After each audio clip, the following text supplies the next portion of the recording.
How to install Docker on TrueNAS Scale. Step 1. Enable the Docker support.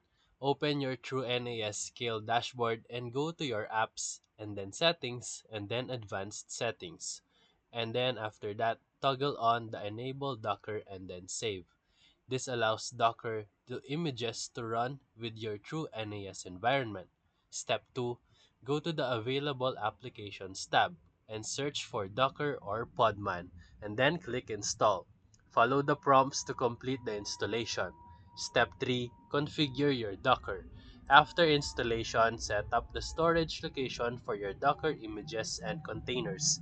You can also create any necessary datasets for better organization. Step 4. Open a shell in TrueNAS Scale and run Docker, then version to confirm it's installed correctly. You can even pull a test container like Hello World to verify that it works. And that's it. So if this video helped you, make sure to like and subscribe. Thank you for watching.